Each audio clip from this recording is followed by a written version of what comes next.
Hey everybody, today in this segment we're going to be talking about poly pipe. Poly is short for polyethylene, and for those of you that don't know, that's the black pipe like this. And we're going to talk about how you put the fittings in and how things like that work with doing poly. I know a lot of people are more familiar with PVC, but the advantages of poly is it's easier to work with, where it's flexible, easier to install, and you don't have to worry about freezing because it's flexible and can expand, whereas PVC usually cracks. So most of what we sell is poly just because it is so much easier to put in, and that's on the residential side. Commercial still uses a lot of PVC just because of the larger sizes. But if you're doing a poly system, the fittings are going to look like this, and they have barbs on them. You want to make sure you get a good quality fitting that has nice sharp barbs so that it seals pretty well. And the basics on poly, where PVC fittings go over the pipe, poly goes on the inside of the pipe. And so you're going to basically take the fitting and push it all the way in as far as it will go, and then you're going to clamp it. And as far as clamping it, there's several different methods, really just two, I guess. There's two methods that you can use. One is a gear clamp like this, and these gear clamps, you want to make sure you get one that's all stainless steel. So there's clamps out there where the band is stainless but the screw's not. It'll eventually rust on you. You want to get good quality clamps. With these clamps, you just need to slide that over the pipe, put your fitting in, and then tighten this down. And you want to usually put the clamp about halfway in between because you don't want to have it out where it's not on anything or too close to the fitting. So usually right in the middle. And as far as tightening it, there's several things you can do. You can use a screwdriver. It does have a slot, but that's not the best method because it tends to slip off. So they make nut drivers, and I think they're 5/16. That'll go onto that nut, and then you basically just tighten that down good and snug. If you want, there's a torque wrench that we sell that is a 60-pound torque wrench. That gets it to the right tightness without over tightening the clamp and snapping it or anything. And those are available if you want to use that. So that's one type of clamp. The other is called a crimp clamp. And these crimp clamps, they're also stainless steel, and they have this little bend on the top, and you basically do the same type of thing, slide that to the middle, and then you need a tool, a crimping tool, and you just put that over that ear on the clamp, and then you pinch it closed, and that will pinch it down on there.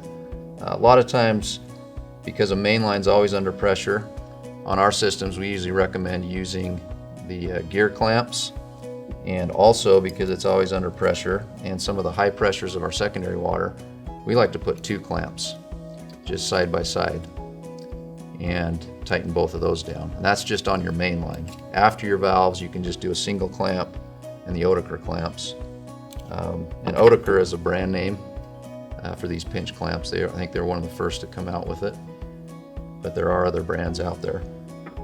They do make different sizes of these because these go on the outside of the pipe. There's a couple different kinds of poly, so you need to make sure that you have the right size clamp. With the gear clamp, it doesn't matter because it's adjustable, but with these, if you get the wrong one, you could have problems. It may not tighten down enough, and then you'll get leaks. So make sure you have the right one. As far as poly, we sell two different kinds. We sell a low density poly, and that's the piece I have here. And the manufacturer we get it from, they do blue writing on this pipe. And this is a softer pipe, easier to work with, but it's not pressure rated. It's a utility type pipe for sprinklers, and so we typically use it after the valves. And the other pipe is your high density pipe, or we call it mainline pipe, and that has white writing on it, and that is used from your point of connection all the way to your valve boxes. And it's actually a little thinner than what this is, but it is pressure rated, and it's what we typically use for the main line. The main reason people use the poly, or the main reason people use the low density poly is because of its flexibility. So it's easier to get on fittings, easier to wrap around corners, and easier to unwrap. It does cost a little more, but for most people it's worth it to pay the extra because it's easier to work with. One thing about putting the fittings on There's a few tricks. You can use like a mallet. So if you have a coupling or something, you could tap on that and tap it in. If you're doing a T, you could do that on a couple sides, but the last one you obviously wouldn't be able to do that. The other thing that most of our landscapers use is a torch. So they'll take a torch like that and they will warm up the pipe. And you gotta be careful you don't warm it too much or you'll melt it. But if you warm it up, it makes the fitting go on really, really easy. And you push it in, and also if it's warm when you're tightening the clamp, I think that helps it adhere to the fitting. So that's really the best method.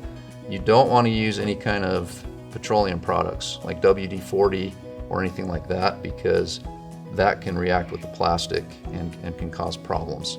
So you either want to heat it or use a mallet to get it in.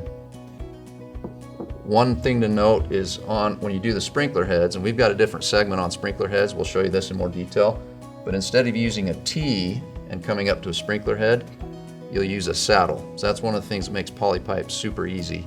You don't have to cut and put fittings in, you just wrap this saddle over and come off to your head. But watch that other segment because we'll go into detail on exactly how you do that. So that's basically the ins and outs of poly. And if you have any more questions, please contact us at one of our stores and we can help you out.